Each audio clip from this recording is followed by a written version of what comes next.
জুলাই মাসে বিপ্লব শুরু হয়েছিল ১লা জুলাই।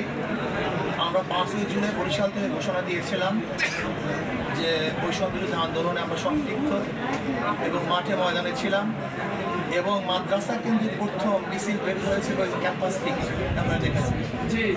অর্থাৎ মাদ্রাসার ছেলেরা বৈষম্য বিরোধী আন্দোলনে প্রথম সম্পৃক্ত হয়েছে চন্দ্র মাদ্রাসা এবং বাংলাদেশের প্রত্যেকটা মাদ্রাসা আমরা উদ্বুদ্ধ করেছিলাম, ওলামায়ে কেরাম ছিল এবং বৈষম্য বিরোধী আন্দোলনে আমরা সামনের কাতারই আন্দোলন করেছিলাম। যেহেতু আমাদের সহযোদ্ধা, আমরা একই সাথে আন্দোলন করেছি, একই সাথে দেশকে পরিবর্তন করার চেষ্টা করেছি। আল্লাহ পাকের শুকর, সেই যোদ্ধারা এখানে আসছেন।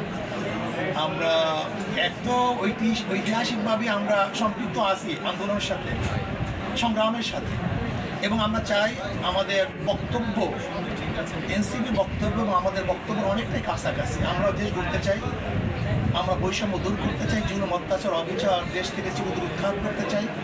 আজকে আমাদের নাহিদ সাহেব বক্তব্য দিয়েছেন চাঁদা মুক্ত একটা দেশ গড়তে চাই।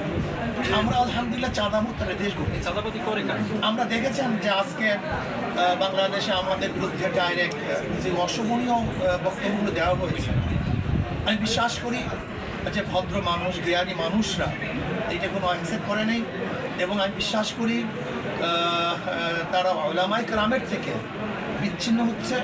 আর বাংলাদেশের কোনো রাজনীতিবিদ এবং রাজনৈতিক দল শুধু ওলামায়ে কেরাম থেকে বিচ্ছিন্ন হয়, কমপক্ষে ৯২% মুসলমানদের দেশে সে কোনো অবস্থায় রাজনীতি করতে পারবে না, বিশ্বাস করি।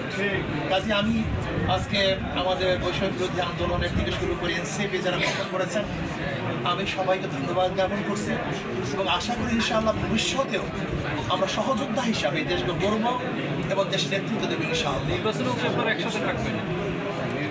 নির্বাচনের ব্যাপারে না দেখেন, আমরা যদি দেশ করার জন্য যা কিছু প্রয়োজন সব আমরা একত্রিত করবো। দেশ করার জন্য যাহা কিছু প্রয়োজন, সে নির্বাচন হোক, আন্দোলন হোক, সংগ্রাম হোক, বিপ্লব হোক, বক্তব্য হোক, একই মঞ্চে হোক, অর্থাৎ দেশকে গড়ার জন্য যাহা কিছু প্রয়োজন আমরা সম্পূর্ণ করব। নাইবের কিছু একটা প্রশ্ন আমাদের, সেটা হচ্ছে যে বিএনপির স্থায়ী কমিটির সদস্য উনি বলছেন যে এনসিপির জন্য আমাদের দরজা খোলা আছে। এখন আপনারা সেই ব্যাপারে, এই ব্যাপারে আপনার একটা কমেন্ট চাই।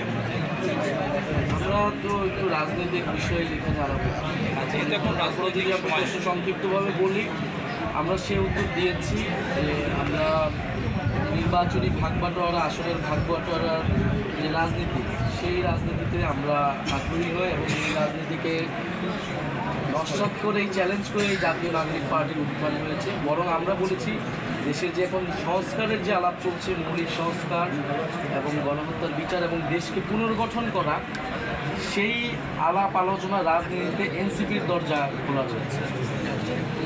শুকরিয়া, আলহামদুলিল্লাহ।